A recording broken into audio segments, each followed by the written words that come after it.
నమస్తే. తెలంగాణ రాష్ట్రంలో ఈ మధ్యనే గ్లోబల్ సమ్మిట్ అని ఒక కార్యక్రమం నిర్వహించారు. దేశ విదేశాల నుంచి పెట్టుబడులు వచ్చినాయి. తెలంగాణ హాలతి మారుస్తున్నామని ముఖ్యమంత్రి రేవంత్ రెడ్డి చెప్పిన పరిస్థితి కూడా మనం గమనించినాం. అదేవిధంగా ఈరోజు మెస్సీ మ్యాచ్ ఉంది. Football match. Messi versus Revanth ఇట్లా మ్యాచ్ మ్యాచ్ కూడా నడిచే అవకాశం ఉంది. అయితే అటువైపు ఏమో గురుకులాల్లో ఫుడ్ పాయిజన్ జరుగుతుంది. ప్రతిపక్షాలు చాలా ఘాటుగా విమర్శిస్తున్నాయి. అసలు నీ ఆట ఏంది? అసలు ఫుడ్ పాయిజన్ జరుగుతుంది. పిల్లల గురించి పట్టించుకోవాలి కదా! నీ ఆట ఎవరికి పెట్టేది ఉంది? నీవు వందల కోట్లు పెట్టి ఎవరిని ఉద్ధరించిందని అటు ప్రతిపక్షాలు కూడా మాట్లాడుతున్న పరిస్థితి కనిపిస్తుంది. అదేవిధంగా తెలంగాణ రాష్ట్రంలో ఈ మధ్య కాలంలో చాలా హాట్ టాపిక్గా నడుస్తున్నటువంటి ఇష్యూ లేదా అంశం అనుకోండి. కవిత ఫ్రంట్ లైన్లో ఉంటూ బీఆర్ఎస్ నేతలను టార్గెట్ చేస్తూ మాట్లాడుతుంది. ఇలాంటి ఒక 4-5 అంశాల గురించి మాట్లాడదాం. మనతో పొలిటికల్ అనలిస్టు పశుపతి గారు ఉన్నారు. సరే, ఎలా చూస్తారు? ఈరోజు మెస్సీ మ్యాచ్ ఉంది.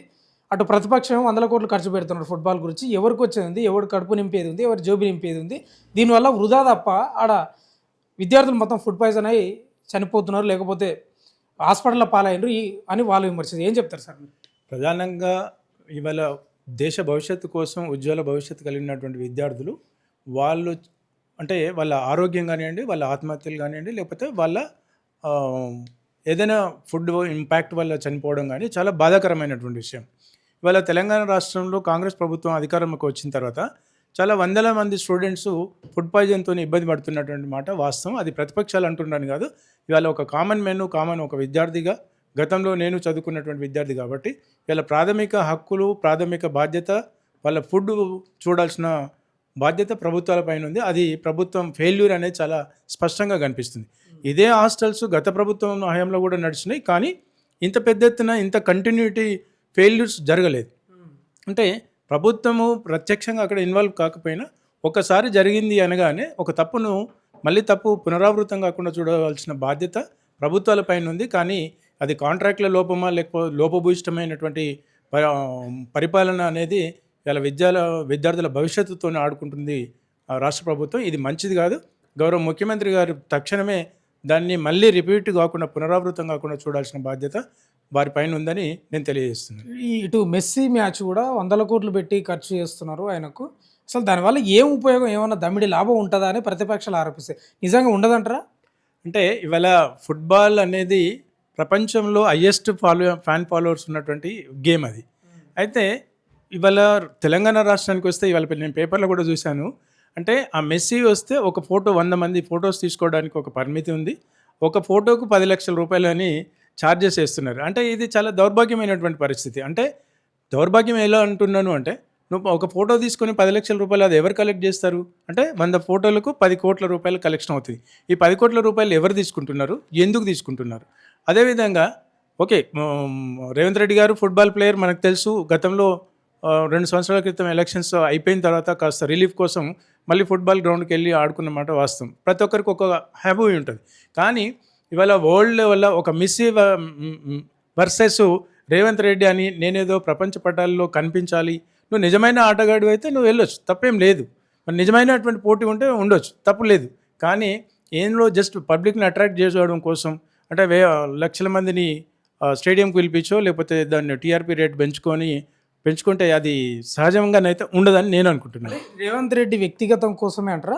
అంటే ఆబ్వియస్లీ ఇవాళ ప్రపంచంలో ఒక రాష్ట్ర ముఖ్యమంత్రి ఒక ప్రపంచ ఛాంపియన్తో తలపడి ఆడుతుండు అనేటువంటి అడ్వర్టైజ్మెంట్ అయితే అయింది కదా. ఇవాళ ఫుట్బాల్ ఫాలోవర్స్ అనేది ప్రపంచవ్యాప్తంగా ఉంటారు. అంటే ఇవాళ ప్రపంచవ్యాప్తంగా మెస్సీని అడ్డం పెట్టుకొని ఫుట్బాల్ గేమ్ని అడ్డం పెట్టుకొని నేను ఎవరు అని నువ్వు చెప్పదలుచుకున్నావు చెప్పావు. అంటే అదే జరుగుతుంది. అంటే ప్రభుత్వానికి ఒక్కొక్క ప్రభుత్వం ఒక్కొక్క ప్రాధాన్యత తీసుకుంటుంది. ఉదాహరణకు గతంలో రాష్ట్ర ప్రభుత్వం వచ్చినప్పుడు బీఆర్ఎస్ గవర్నమెంట్ ఏం చేసింది, కారు రేసింగ్ అని అన్నారు. అది వేస్ట్, శుద్ధ తప్పు, అది ఏం జరగలేదు అని అన్నారు. ఇవాళ మరి మీరు చేస్తుంది అదే కదా. ఇవాళ దీనివల్ల మీకు ఏం ఉపయోగపడుతుంది?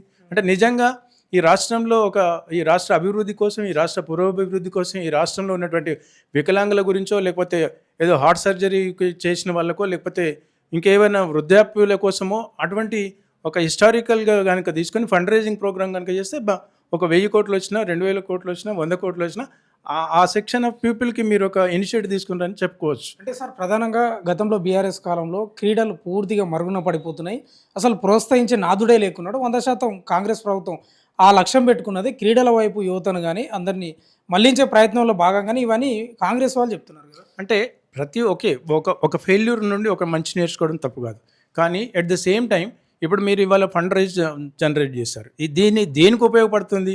అదే క్రీడాకారుల కోసం మీరు ఉపయోగపడుతుంది, అందుకోసం మేము చేస్తున్నామని మీరు ఎక్కడ స్టేట్మెంట్ ఇవ్వలే కదా. ఆ క్లారిటీ లేనప్పుడు మీరు ఎందుకోసం ప్రోగ్రామ్ చేస్తున్నారు అనేది ఒక ప్రశ్న. అది కామన్ మ్యాన్, స్పోర్ట్స్ వాళ్ళు కావచ్చు, లేకపోతే ఒక యువకులు కావచ్చు, లేకపోతే యువకుల తల్లిదండ్రులు కావచ్చు, ప్రతి ప్రజానికం ఆలోచిస్తుంది. సార్ ఒకటి, గతంలో బీఆర్ఎస్ టైంలో కార్ రేసుకు సంబంధించి ఇప్పుడు కేటీఆర్ పై అయిన ఆరోపణలు వస్తున్నాయి. రేపు భవిష్యత్తులో కూడా రేవంత్ రెడ్డిపై లేకపోతే ఆ మంత్రికి సంబంధించిన క్రీడల శాఖ మంత్రి ఎవరైనా ఉంటే వాళ్ళపై వచ్చే అవకాశాలు ఏమైనా ఉంటాయా? ఒక అనలిస్ట్ ఏం చెప్పగలుగుతారు? అంటే ఇప్పుడు ఒక ప్రపంచంలో ఉన్నటువంటి ఒక పెద్ద దిగ్గజం వచ్చినా, లేకపోతే ప్రపంచ అధినేత వచ్చిన గతంలో ట్రంప్ లాంటి వాళ్ళు, లేకపోతే ఇంకో రష్యన్ వాళ్ళు వచ్చి అధికారిక కార్యక్రమం చేసి అధికారికంగా డబ్బులు స్పెండ్ చేస్తే తప్పకుండా దానికి ఆ లిమిటేషన్స్ వాళ్ళకు గైడ్లైన్స్ కనుక అగెనెస్ట్ గైడ్లైన్స్ చేస్తే వీళ్ళు కూడా పొరపాటు అయ్యే అవకాశం ఉంటుంది. కానీ బీఆర్ఎస్ వాళ్ళు కూడా కాచుకొని కూర్చుంటారు సార్, ప్రతి లెక్క వాళ్ళ డేటా సేకరిస్తూ ఉంటారు ఇప్పుడు ప్రస్తుతం. అంటే తప్పకుండా ఇప్పుడు ఇవాళ 5,000 మంది పోలీసులను అక్కడ యూటిలైజ్ చేస్తున్నారు. అంటే దాంతోపాటు వెచ్చించే ఖర్చులు కానీ, వెచ్చించేటువంటి ఏదైనా గవర్నమెంటు లేకపోతే విఐపీస్కి వీళ్ళు ఏదైనా ప్రాతిపదికన వీళ్ళు ఏదైనా డబ్బులు స్పెండ్ చేసి అకామిడేషన్ కనుక చేస్తే తప్పకుండా వీళ్ళు కూడా బాధ్యతలు వహిస్తారు. కానీ ఆ తప్పు జరగకుండా చూసుకునే అవకాశం కూడా ఉంది. ఎందుకంటే ఒకవైపు కార్ ఈరేజింగ్ అనేది ప్రశ్నించుకుంటూనే మళ్ళీ అదే తప్పును వీళ్ళు చేస్తారనైతే నేను అనుకుంటలేదు. ఒకవేళ చేస్తే మాత్రం తప్పకుండా ప్రతిపక్ష పార్టీలకు వాళ్ళకి ఆ గొంతుకు వినిపిస్తారు, వాళ్ళు 200% వినిపిస్తారు. సరే, ఈరోజు ప్రధాన వార్తాపత్రికల్లో ఒక బ్యానర్ ఐటమ్ వచ్చింది. నియోజకవర్గాల పునర్విభజన 2029లో ఉండే అవకాశం లేదు, ఎందుకంటే జనాభా లెక్కలకు సంబంధించి ఆ డాటా రావడానికి 2028 అవుతుంది. అంత కార్యక్రమం చేసే వరకు దాదాపు విభజనకు సంబంధించి ఒక 1 year 1.5 year పడుతుంది. ఖచ్చితంగా 2034కు వాయిదా పడే అవకాశాలు ఉన్నాయి. దానిపై ఏం చెప్తారు సార్?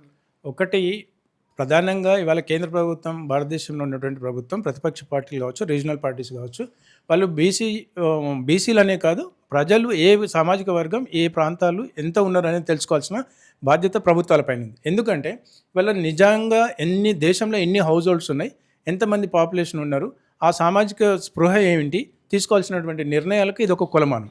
2011లో సెన్సస్ జరిగిన తర్వాత ఇలా 2025కి వచ్చినాం, ఇప్పటికీ కూడా కాలేదు. అంటే 14 సంవత్సరాలు అయిపోయింది.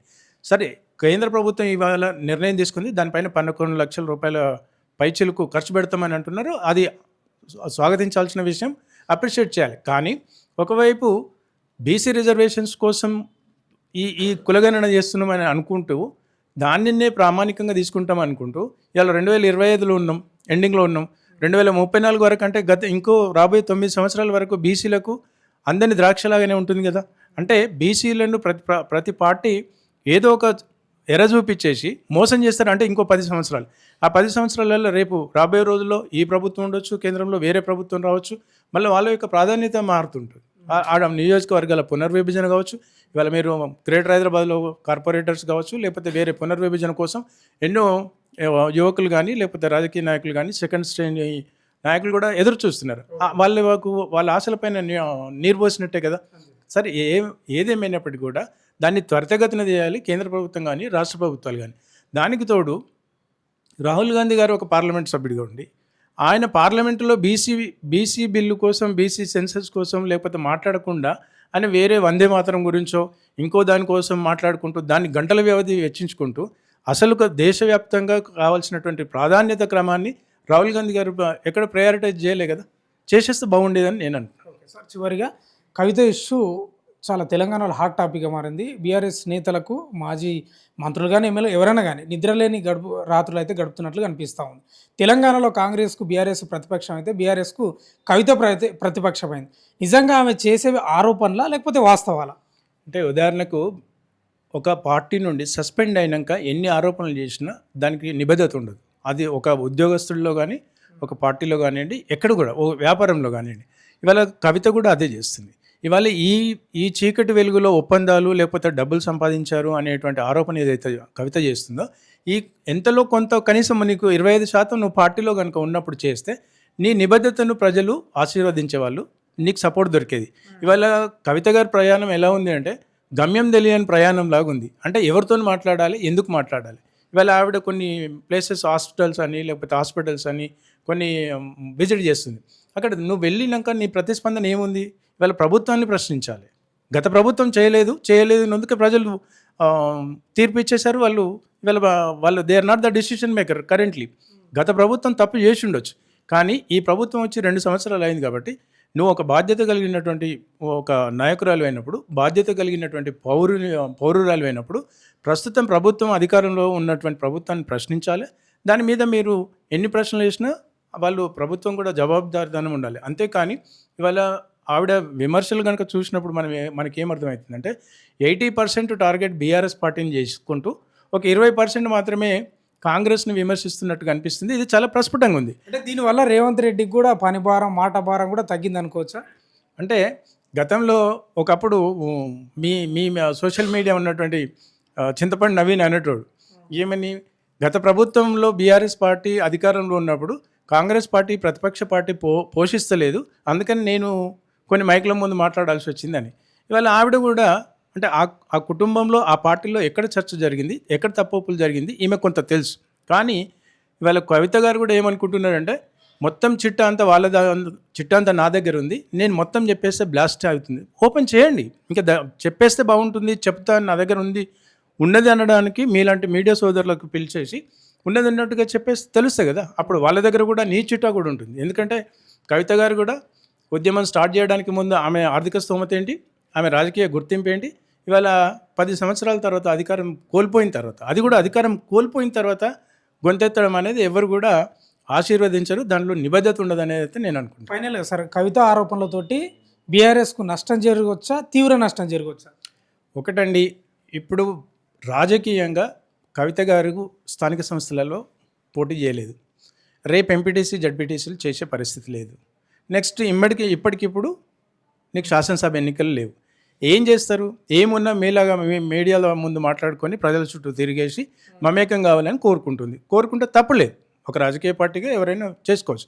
కానీ ఈ లోపు ఆవిడతో తిరుగుతున్నటువంటి వ్యక్తులు ఎవరైతే ఉన్నారో, వాళ్ళని ఎవరైతే ఎంకరేజ్ చేస్తున్నారో, వాళ్ళు ఇంకొక 2-3 మంత్స్ లోపల ఈ ప్రతిస్పందన ప్రజా ఆదరణ కోల్పోయినప్పుడు ఆటోమేటిక్గా ఆమె బిస్తర్ జరుపుకుంటుంది. సో అంటే బిస్తర్ చదువుకుంటుందని మీరు అంటారు. నేను ముఖ్యమంత్రిని అయితేనే స్టేట్మెంట్ ఇస్తుంది బహిరంగంగా కూడా. అంటే డబ్బులు ఉన్న వాళ్ళందరూ, కేసీఆర్ గారు కూడా గతంలో నేను ప్రధానమంత్రి అయిపోతా, నేను అన్ని పార్టీలకు అన్ని రాష్ట్రాలకు నేను డబ్బులు ఇచ్చి నేను ఫండింగ్ చేస్తా అన్నారు. ఏమైంది? అదే అయింది. మొన్న షర్మిల గారు ఏమన్నారు, నేను ముఖ్యమంత్రి అవుతా అని ఇక్కడ తెలంగాణ పార్టీ పెట్టింది. ఈ తెలంగాణ అంటే ఐడియాలజీ డిఫరెంట్. ఎందుకంటే ఈ తెలంగాణలో కొండా లక్ష్మణ్ బాబూజీ గారు పార్టీ పెట్టారు, దేవేందర్ గౌడ్ గారు పార్టీ పెట్టారు, కోదండరామ్ గారు పార్టీ పెట్టారు, జయప్రకాష్ నారాయణ గారు పెట్టారు, కాసాని జ్ఞానేశ్వర్ గారు పెట్టారు. వీళ్ళందరికీ ఒక సామాజిక వర్గం ఉంది, వాళ్ళకు ఒక ఐడియాలజీ ఉంది, వాళ్ళ దగ్గర డబ్బులు ఉన్నాయి, వాళ్ళకు తెలివి ఉంది. కానీ అంతకు మించిన బ్యూరోక్రసీ అయితే ఈమె కాదు. ఇవాళ జేడీ లక్ష్మీనారాయణ గారు ఉన్నాడు, ఒక సిన్సియర్ ఆఫీసర్. ఆయన కూడా ఏమైంది? ఏం అవ్వలేదు. ఒక తెలంగాణ ఉమ్మడి ఆంధ్రప్రదేశ్ అంటే ఆంధ్రప్రదేశ్ కానీ తెలంగాణ కనుక తీసుకుంటే కొంతవరకు సక్సీడ్ అయినటువంటిది ఓన్లీ పవన్ కళ్యాణ్ గారే. అది కూడా ఆయనకేంటి, పర్సనల్ ఇమేజ్, యూత్ ఫాలోయింగ్ ఉండడం వల్ల ఆయన రాజకీయంగా ఏమి ఎమ్మెల్యే టికెట్లు ఏం గెలవలే. అప్పుడు ఆయనే ప్రధానంగా పార్టీ పగ్గాలు పట్టినటువంటి నేతనే ఆయనే ఓడిపోయాడు. అంటే ఆయనకు ఉన్నటువంటి ఈ సినిమా ఫీలింగ్ వల్ల కొంత సస్టైన్ కాగలిగాడు ఒక సుదీర్ఘమైన కాలం తర్వాత.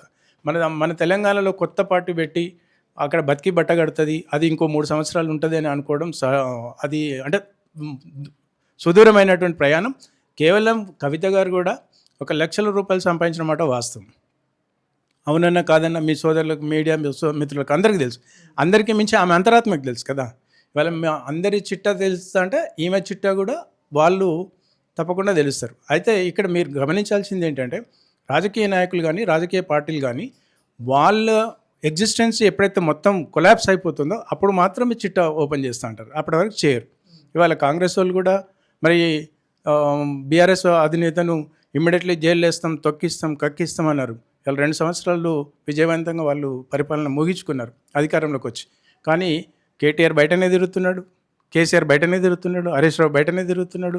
మరి ఎవరు కూడా ఏ మంత్రులు కానీ ఎమ్మెల్యేలు కానీ జైల్లో పోయినటువంటి సందర్భం లేవు కదా. ఈ ప్రొటెక్షన్ అంతా ఈ రాజకీయ, నేను ఏం చెప్పదలుచుకున్నాను మీ ద్వారా అంటే, రాజకీయ పార్టీలు ఈ అవకాశవాద రాజకీయాలు చేస్తుంటారు. మీరు అధికారంలో ఉన్నప్పుడు వాళ్ళని సేఫ్ గార్డ్ చేస్తారు, వాళ్ళ అధికారంలోకి వచ్చిన మిమ్మల్ని సేఫ్ గార్డ్ చేస్తారు. మధ్యన కామన్ మ్యానే కన్ఫ్యూజన్లు ఉంటాడు. కాబట్టి ఇది చాలా కామన్ మ్యాన్కు కూడా చాలా క్లారిటీ ఉంది. అందుకని ఇప్పుడు ఏమంటున్నారు, రేవంత్ రెడ్డి గారు అధికారంలోకి రాకముందుకు కేసీఆర్ గారిని లోపలేస్తా అంటే వీళ్ళు వేల మంది కొట్టారు. ఇలా కేసీఆర్ గారిని లోపలేస్తా అంటే వాళ్ళు నవ్వుకుంటున్నారు. అంటే ప్రభుత్వాల యొక్క చిత్తశుద్ధి అధికారం రాకముందుకు ఒక తీరు, అధికారం వచ్చిన తర్వాత ఒక తీరు ఉంటుంది. నాయకులంతా బాగానే ఉంటారు, బట్ కామన్ మ్యాన్ కార్యకర్తలు మాత్రమే ఇబ్బంది పడతారు.